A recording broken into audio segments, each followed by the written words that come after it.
C'est bon? Ok. Alors, bonjour mes amis. Vraiment, je veux m'adresser particulièrement à tous les Africains qui sont en Europe. Alors, rester en Europe, ça ne veut pas dire que vous oubliez les réalités de l'Afrique.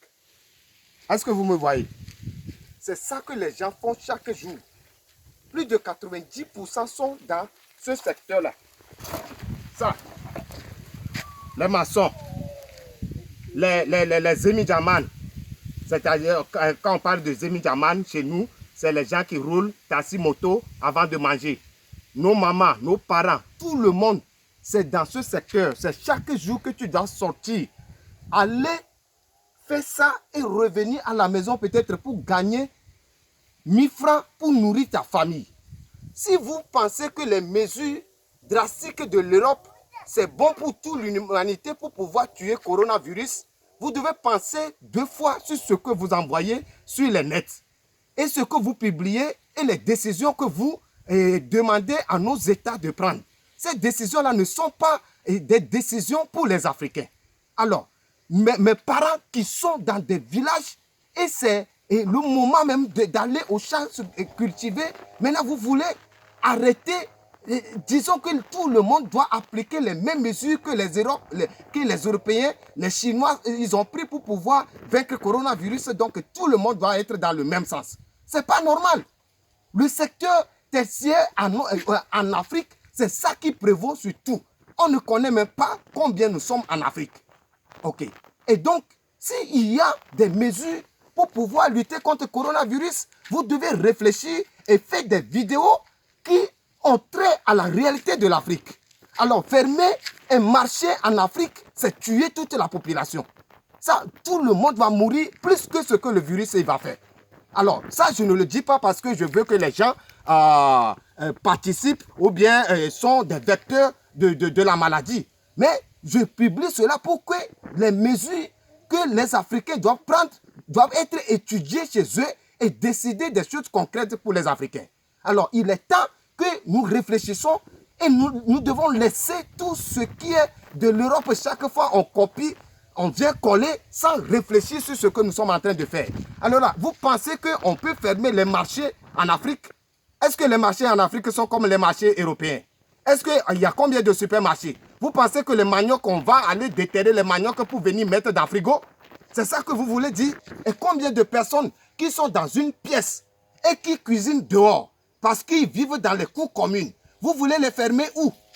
Alors, nous sommes où? Et chaque fois, on crie et on insulte nos gouvernements parce qu'ils ne prennent pas des mesures drastiques comme l'Europe. L'Afrique va mourir, tout le monde est dans ce sens et puis on insulte de gauche à droite sans réfléchir et sans dire quelque chose de concret. Hier, j'ai lu les ajournements que OMS avait fait, que non, AI ne tue pas la maladie, le soleil ne tue pas la maladie, la chaleur ne tue pas la maladie. On s'en fout. Et après, on fait quoi? Qu'est-ce que OMS, pour le moment, il dit comme message d'espoir pour la population à l'avenir? Alors, ce n'est pas chaque jour on nous tue psychologiquement et puis on va rester dans le sens là. Alors, nous devons comprendre qu'en Afrique, il faut étudier d'autres mesures.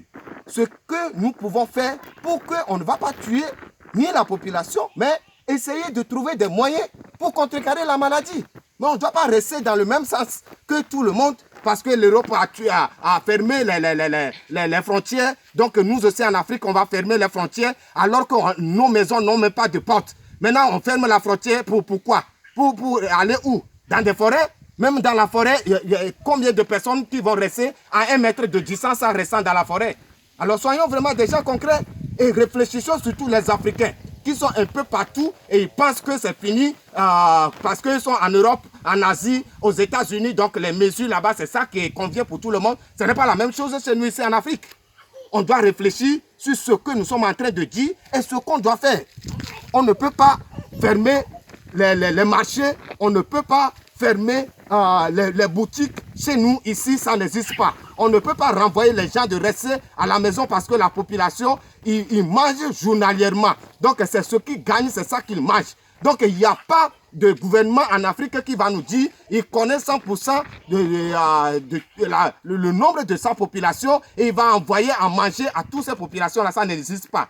Donc, réfléchissons et communiquons vraiment des informations et des idées qui peuvent nous aider. Vous pensez que les gants coûtent combien? 1 euro en Europe, ça fait combien en Afrique?